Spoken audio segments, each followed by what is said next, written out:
to really sound like you know what you're doing. There's an extra step where in the good notes here there'll be chord tones. So there'll be green chord tones and yellow stepping stones, and it works in a 3/4 pattern. If you have a 4-note chord, like a 7th chord, then you have 3 stepping stones. If you're only using triads, then you have 3 green notes and 4 stepping stones. That's why rock can get a little tricky to solo in to sound like, hit all those great notes like David Gilmour and Mark Knopfler, and how they hit all these notes during the solo that just really impact you. That's what's going on there.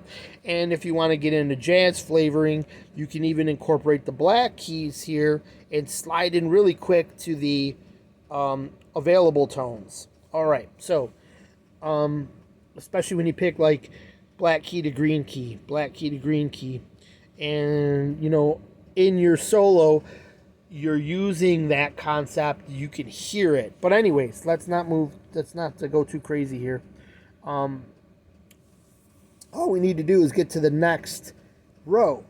Now, right now you still have some gray area. We're going to get to that. One more side tangent here. I was going to say that earlier when I mentioned the pentatonic, you can almost see a pentatonic box forming here. As a matter of fact, this note, this note, this note, this note are all going to show up. That is the Dorian box forming right there. And so all your pentatonics are within this framework I'm showing you here, but you can figure that out on your own time. The final thing here is we're going over a half hour here, so maybe we can wrap this up in 45 minutes. All right. So we've got this row here. The final row, there's a rule here, and as is above, so is below. Remember that ancient Egyptian rule? Because that's going to help you out here. You always got a box above a box, but the second row is not the same as the first row. It's got to be a little different, and it's about string groupings here. So notice I have a half box here, so we're going to be using the E string as one group. That leaves us with the middle two, the A and the D, and the G and the B. So, as said, we've got this box here, and this is going to show you why this never popped out at you, and maybe why your guitar teacher never taught you this, because it doesn't pop out to people. But more and more people see my lessons, more and more people are teaching it like this, and I'm sure I'm not the first one that ever taught this, so I'm sure somebody's giving the secret out somewhere. But anyways, B, C, E, F. Now here's a little funky thing for you. This is a spot that breaks up the geometry a bit. This square here, notice that we're going over that string shift area, so we have to smash our box up a bit, or break it up, or slide it up, and there's our box. It's still B, C, E, F, but it's broken up like that. But then, since this is a normal string area, we are going to connect the corner there and go like that and go BC. Because, yeah. Now, as is above, so is below. That means we've got, above this one, we've got a full box. And guess where we are again? Notice how we're lined up with that square, or that dot on the guitar fretboard.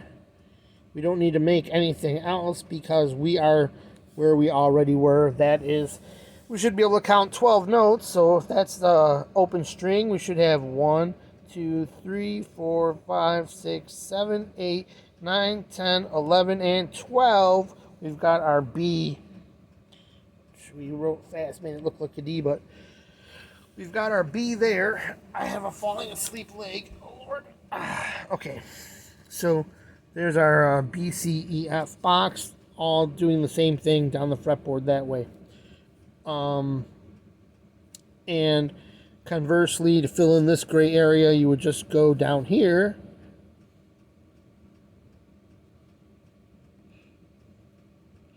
Make sure I got that line up right. And that would be same as the top string. Be down there, down there. And we're going to make this kind of sloppy, just to kind of show, just so it doesn't clutter up the information that we are looking for here.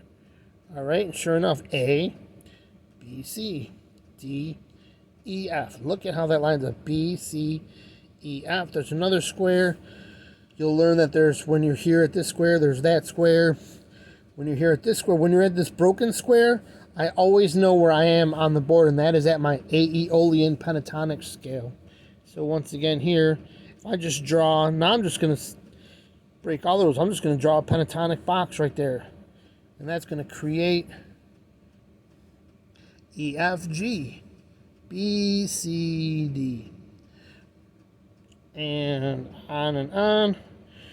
E, F, G, A, B, C, D, E, E, F, G. On top of your square, it's always connected to G.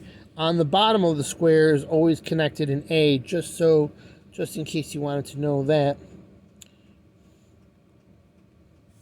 So this square mounted here is a perfect example because it doesn't overlap the string break area. So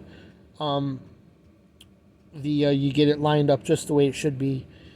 G on top of C, and E and A, just like where you tune your guitar. E and A, E and A. Look at it all line up.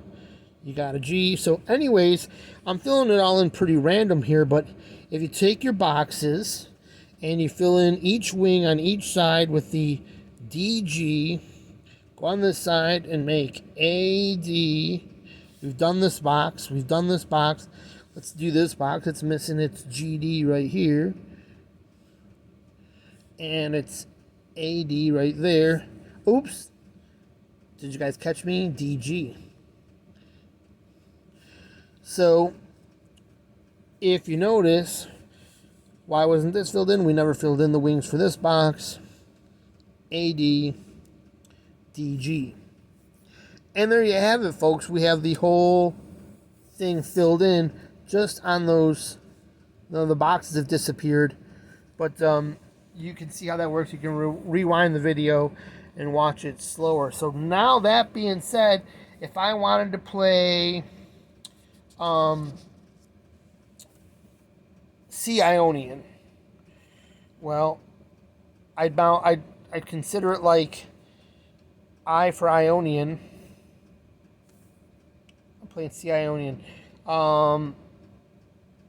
This is showing you all these note names. So, like, of course, we'd be playing E. If that was our root note, if we had a chord that in a bass line that was thumping down an E note and an E minor chord, because one thing to do here is put down big M for major, small m for minor, small m for minor, big M for major, big M for major, small m for minor, just so you know. And that's our enigmatic scale. So we would know, like, put an E bass note down, make an E minor chord happen to a rhythm, and then with our square mounted like this, with that Phrygian over the E, we'd be playing in Phrygian. But let's say we wanted to play in Dorian, and we want to go over a different note. Alright, so let's pretend that we wanted to do... We won't need anything fancy here. 1, 2, 3. What's that? 4, 5, 6 right there. Let's hope. Okay. I wanted B flat Mixolydian. Does that sound crazy enough? B flat Mixolydian.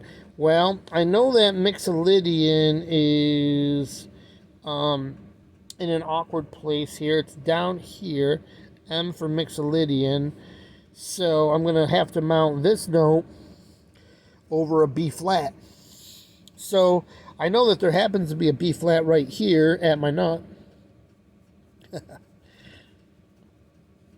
But that's a little bit awkward. So what I could do is think about my octave up the fretboard here. So we're going to have to make a quick ass fretboard here. And we know we have this is an A note, because that's an A note. So we have our, yeah, B flat is above it, because this is a B, and that's a C. So B flat right here. We want that to be mixolydian, so basically our scale pattern, we can use all these notes, but while we're playing over the M for mixolydian, this is going to be the 1. This is going to be the 2, the 3 of the chord, and this is going to be the 5 of the chord. So we know these are our green notes, and let's say we make it a 7th chord, just to be fancy. We know that this is going to be our 7th right here. So those are our green notes. These are our stepping stone notes, and once we've established that we've started the piece in this chord of the moment with this bass note jamming, a B flat bass note jamming with a B flat 7 chord happening. Not only you could just start out as a beginner, not even, I'm going a little advanced here. You could just, and you probably will have to do this, just take your scale all the way up the fretboard like we did. Learn to see your pentatonics in between, where they land in this pattern here. And go from there. But if you really wanted to sound good, that would be your green notes and your stepping stone notes to really sound good. Bend into these chord tones will sound good. Bending chord tones or landing on the yellow ones to finish a lineup won't sound as great, but some people will say, like I was watching, someone posted earlier today, Guthrie Govin's lesson, I think I got his name butchered, where he was talking about these off notes that don't sound as great over the chord as, you'd never want to land there, but you do want to land there when you want to have in the middle of your jam, especially if the chord is lasting a long time, then you want to build up some tension. You'll land there, and then you'll play another line that lands on the chord tones. But you got to know the yellow from the green. Meaning yellow meaning stepping, green meaning chord tone. And then the black in the middle here is, you just try to, obviously that's going to sound like a wrong note unless you quickly slide in. Now, here's a, what's that guy's name? Victor Wooten trick. He's always said if you ever land on a completely wrong note, always slide up. Or you can even slide back. Because check out what happens. From this awful note here, if you quickly slide up, you've done a jazz trick where you've landed on a bad but slid it into a good. And so you can always find a good note and hurry up and turn a mistake into something purposeful by sliding up a note. And that's, you can visualize Victor Wooten's trick right here because you can see a black key is always surrounded by a good note. Same as on if you were in the key of C but you hit a black note, a good white note is always right up on the other side of a black key. That being said, so if we got M on the B flat there, this whole thing is going to be mixolydian, and then you can tell what's the parent key. Okay, well that's just before E, so we were in D sharp, E flat. You can get into the theory of what you want to call it there. And that's a little deep. We're going to leave it at that. So we can know the parent key is always going to be right here. And now the final thing I'm going to tell you is to go to try this out at on YouTube. Search out your modal backing tracks. Type in whatever you want to start easy. Type in Aeolian backing track, and then you can use the key of C, right? Or you can type in something crazy. You can go B flat Dorian backing track, E sharp Dorian backing track. See if they have one, and if they do, I'm sure they have every backing track available. try to position. If something doesn't sound, if it sounds way off, check your work. Make sure you've positioned it right, and this will work to give you the complete scale across the fretboard for any mode possible. And that's how you do it on guitar. Thank Mind's Eye Visual Guitar Methods. If you thought this was cool, please like and subscribe. I would really appreciate that. My channel has been under subscription. It's been under 1,000 subscribers for like years now. People just don't know what I'm teaching here. They've never found the channel. YouTube isn't spreading the word, and so I could really use a boost. And leave some comments below. Tell me how this worked. Tell me how you hated it. Every constructive criticism is good. Try not to be rude, obviously, but I'll read all the feedback.